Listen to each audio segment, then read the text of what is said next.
Tayo po ay nagbabalik dito sa Usapang Bayan at kasama pa rin natin ang founder ng Safety Riders Training Center.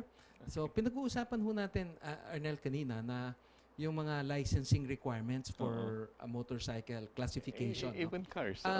Dahil kasi, Parehas lang. well, I had my card license ahead. Okay. Dahil kasi nung kabataan ko, yung tatay ko, hindi ako masyadong ini-encourage magmotorsiklo. Nung tumanda na lang ako. So I got my motorcycle driver's, yung classification, much later on. And I have to say that I had to go through the entire process that Arnel was talking about, no? In fairness to the LTO people, wala naman silang hiningi sa akin na, boss, baka gusto mong i-facilitate. Basta, I just asked na I wanted to get a motorcycle classification. So sabi sa akin, ito, ano kayo, kailangan kuha ng test, practical, ganon. Kung ano ho yung requirements na kinakailangan sa kotse, ganun rin ho ang kinalang hiningi sa akin para doon sa pagiging classification ng motorsiklo. And I'm sure a lot of our viewers na nagmamotor ay nagdaan rin dyan. Ano? Although siguro hindi rin natin maiiwasan, maaaring may mga sigurong nakakalusot na mga unscrupulous. But I don't think as a general rule, the LTO officers are like that. No? I will look at it that it's a two-way traffic lagi yan eh. Kahit sa enforcement eh. Kung nahuli ka, alam mong mayroong ang violation, don't offer anything. You get your ticket. But sometimes, gusto mo ng shortcut eh na, boss, baka pwede nang ayusin natin. And that's the start of it. Ganun din sa pagkuha ng lisensya. If you feel na, ang hirap naman pala ito, hanap ka ng paraan na mapapadali mo yan. That normally ends in where we are now.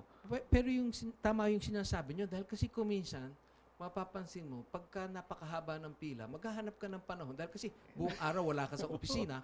Pero I've heard many good things now. That just to renew your driver's license, for example. Bilis na ngayon. 30 minutes, 15 minutes, di ba? So palagay ko na unti-unting nagbabago yung sistemang ganyan na talagang magdadaan sa prosesong tama ang mga tao. Dahil kasi maayos naman ang pagpatakbo. Well, that's one thing that I can say na in the current administration na may fear yung public servants sa kanilang ginagawa na baka mawala ng trabaho. Everybody is doing their job now. Like 2 weeks ago, nag-renew ako ng rehistro ko. In 45 minutes, tapos ang registration. In the old days, papahirapan ka ng gusto, maghahanap ka ng padrino. Hindi na kailangan ngayon. So, yung mga they would like to get their license, register their cars, wag na ho kayong maghanap ng padrino. Pumunta na ho kayo sa LTO, madali na ngayon hong kumuha ng lisensya. And if you value your life, if you value yung life ng other people using the road, you learn to drive properly. Don't take life for granted. Buhay po yan eh. Tama yun. Especially if your life is on the line. Isipin mo, kahit ka makakuha ng lisensya for either motorcycle or kotse, pero hindi ka naman pala marunong magmaneho. Buhay mo yun. Anong gagawin mo dyan, di ba? Yes. Parang makikipagsapalaran ka.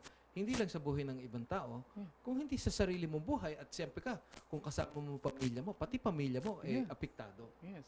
Sila madalas isinasakay mo, pamilya mo eh. Diba? Sir, napakahalaga po at napakaganda rin ng inyong advocacy to educate our motorcycle riders. Can you tell us more about Safety Riders Training Center? Magkano po ba yung payment dyan? What do you teach specifically? And what do you get? Yeah, and what do you get? Okay.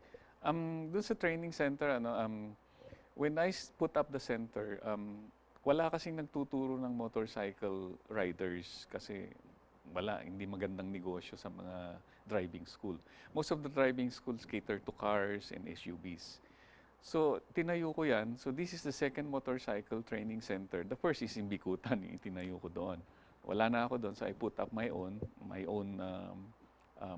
resources. We offer 2 days training yan. As long as marunong ka ng magbisikleta, you will learn the proper way of riding a motorcycle.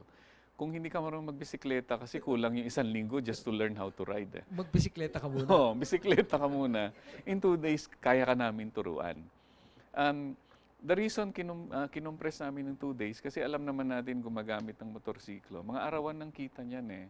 Every day na umabsent sila, malaking nawawala. So, pinilit naming buuin yan sa 2 araw na session lang. We give you lecture, which is part of our value formation. prior to the actual lesson, there is a lecture. Then we give you lesson. And after the lesson, there's another lecture. And we will assess you whether you have enough skill para umano na. Of course, driving, pinaka-key dyan is yung mindset mo. And what we teach is defensive driving. Don't be aggressive, be always on the defensive. Anticipate the dangers lagi. So, iwas ka ng mga disgrasya kaagad. Yung pag-ooperate ng motorsiklo itself, after the 2 days, it will take a few days para practice mo rin. Kasi like any other skill, practice makes perfect. But your mindset, hindi makukuha ng ganun lang yan. So, that's what we offer.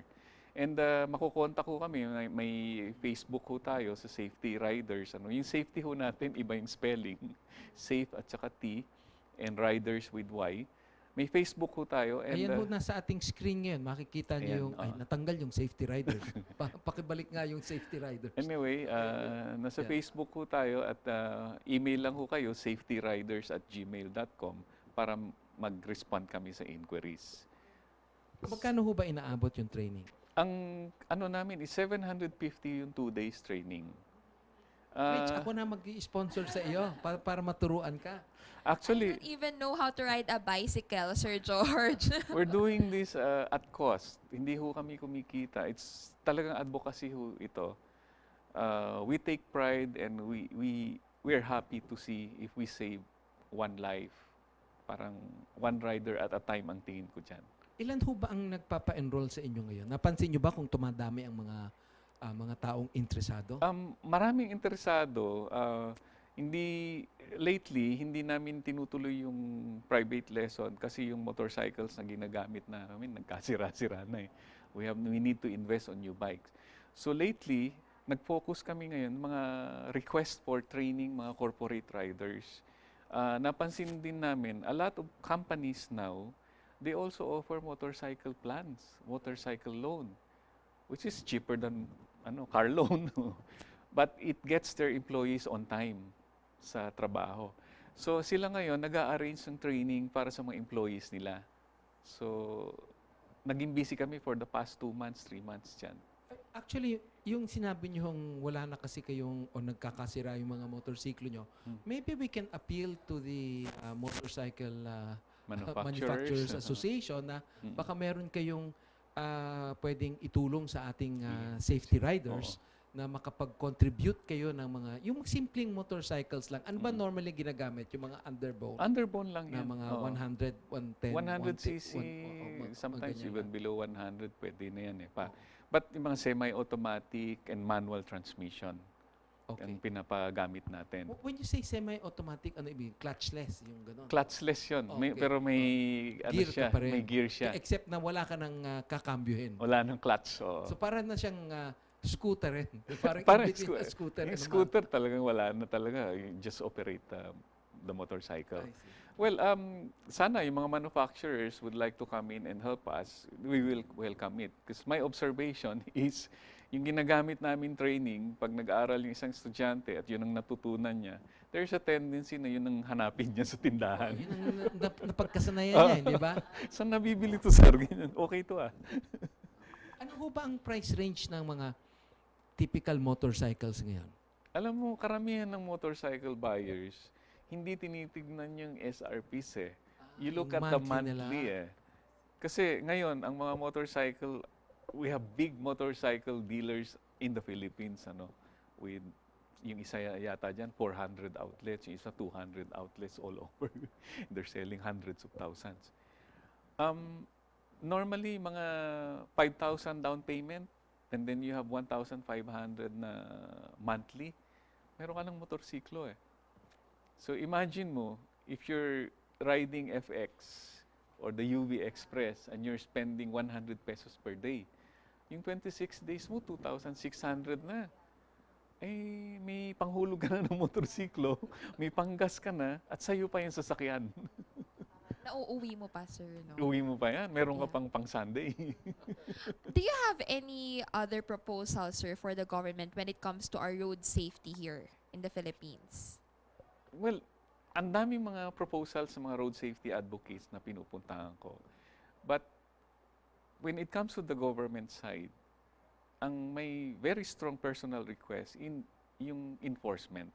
Whether it's national government or the local government, pay attention to the enforcement of the law because it helps in the education.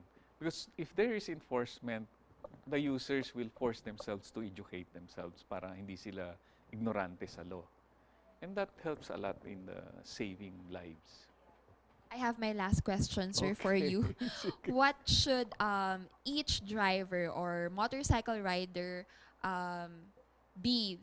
What's their guiding principle? Ano po ba yung dapat maging guiding principle ng any driver that we have? Mention ko na kanina, pag-usapan na natin, I believe yung courtesy. A good driver is a courteous driver. And give way.